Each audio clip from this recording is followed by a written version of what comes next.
Just making sure. Did you hit it right? I don't know. Nah, did you hit it right? That's what she said.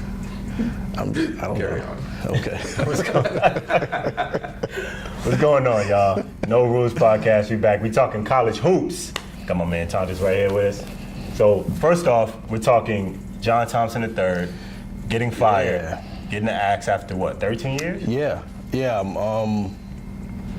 And he made a lot of money too. Maybe they just cutting costs. What was he making? $3.6 million according to his 2014 IRS. Pay that no more. That's a lot of bread. That's a lot of bread to not win. It's upper echelon money in college coaches for someone who's won nothing. Yeah. But not even that they didn't win, but like how you get knocked out the first round every year that you're in the tournament. Because they busted my bracket pretty much every year. He did make a Final Four several years ago. And I think he made one Final Eight besides that in his tenure. Yeah. But I think what may have happened was, because it was 2 losing seasons. Mm-hmm. And the 3 seasons before, he won 22. He went out in the first round. But I think his father, his aura over the program is so big. Now, when Big John started with the Big East, coached an incredible 20 years, one of the best coaches in college history, he left such an impression that even though they had another coach come in after him, you know, his son, who came from the Ivy League, was destined almost to coach Georgetown. Yeah. And the Georgetown, and I went to Syracuse. The Georgetown-Syracuse rivalry is the second biggest rivalry in college basketball after North Carolina Duke. Mm-hmm. It is, the Big East was made on Pearl Washington and Patrick Ewing in the early 80s. Yeah. It's incredible rivalry. People love Georgetown culturally, you know, with the starter jackets and just swag. the colors and just everything. They wear Jordans. I mean, definitely. So I think what had happened, because he was a pretty good coach, but when Villanova won the title in the new Big East, you know, old Big East, new Big East, we got the Jesuit schools. When Villanova won the title, and he's 2 years not making the tournament, I think they were like, you know what? His father's getting old, and he's not really a big part of the program. Maybe he won't notice. Maybe he won't notice. We'll just get rid of his son. But I feel like it's almost like they can breathe again, to be honest with you, because Big like John, right? It's like Big John, his son. We had to hire him almost after we got rid of the initial guy after Big John. It's like, okay, now we can build a program. But at the same time, he actually he had a high school All-American point guard, a top 50 kid coming in. It wasn't like he wasn't getting recruits. Yeah. He might have bounced back. So it might have been maybe a little bit more in there that we don't know politically.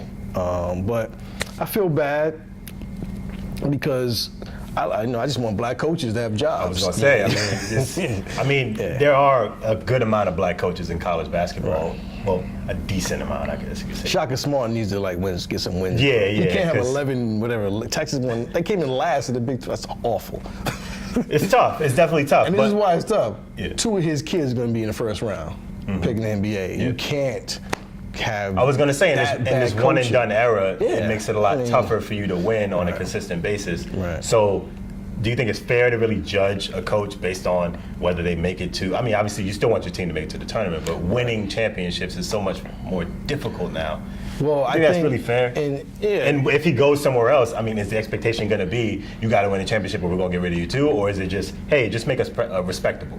I think the alumni believe that we're Georgetown. Yeah. That's fine. Villanova could stay in the top of the conference, but we can't come in 8th. We can't come in 9th.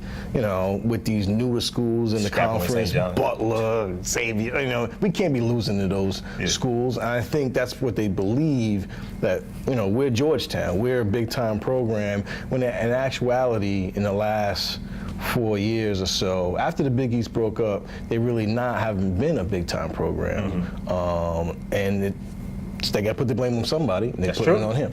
But in the one and done era, it's a reality now. I mean, schools tried to fight it. Even Duke tried to fight it, but Kay eventually was like, "This is a part of it.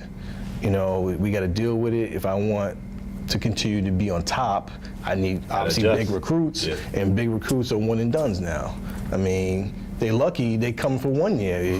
The rule should be high school and I go to the league like LeBron did. Or you can go to Europe. Right. I mean, but he'll get a job. You know, first of all, he's done TV, so he'll be probably on TV immediately, and he'll get a job, and he'll probably be good. Now, let me float this idea with you, because I floated this and people weren't really feeling it. I went to a black school. There just so happens to be a black school in DC. Do you think that if he went to Howard and said, you know what, it would be a major pay cut for $3.6 million. But if he said, you know, I'll take a pay cut because I want to create my own legacy. Because he was never, no matter what he did, he was never going to top John Thompson at Georgetown. Definitely not. Let's say he somehow was able to create a actual legitimate program at a black school in DC at Howard. Do you think that that's something that he should probably, I mean, of course, we don't have no say in what he's going to do, but do you think that that's something he should actually consider? Like, maybe that could be his legacy, is that he, instead of just following in the footsteps of his dad, did something that nobody else did and made a powerhouse at a HBCU. What do you think? First of all, it would be pretty much impossible to have a powerhouse at lower D1 conferences. With his name, though? I think he could attract people. No, because, I mean, it's hard enough to get recruits when you're a big time program. That's true. So you're not going to get anyone in the top 200, let alone the top 100. So you may be able to win your conference. Howard could, win the conference they're in, be the 16th seed, and get bumped year after year. But I think because he did coach Georgetown, he did coach to the Final Four, he's not going to do something like that. I understand that you would maybe want a name guy at a black college to rise them up, but it would be so difficult, because even there's a couple of top 100 guys actually going to Harvard. Tommy Hamaka's got amazingly, I don't know how he did it, a couple of guys, and we'll see what they do. I'm curious to see how good Harvard becomes because of these guys. And in their top 100, the lower top 100, but still, obviously they have talent. They're 4-star guys. Let's see if they stick around for 2-3 years. I expect Harvard to win the Ivy, and let's see if they actually can win a game. But that's all you can really hope for. You win a game. It's just that, especially in the landscape of college basketball today, it's hard. It's so hard. I mean, just ask Bill Self. Yeah, I mean, true.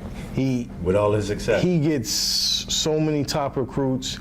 I'm against him as a great coach because he does get so many, does get so many great recruits. I feel like the expectation is also his conference is not great. Even though it's a top 5 conference, you win it 13 years in a row, whatever it is. That means to me, your conference really is not great, because if we put Kansas in the ACC, oh, here we go. They're not going to win 13. They're not going to win 13 straight conference titles. They're just not going to do that. All right, you're lucky if they win 2 or 3. As it rotates, as your recruits and players,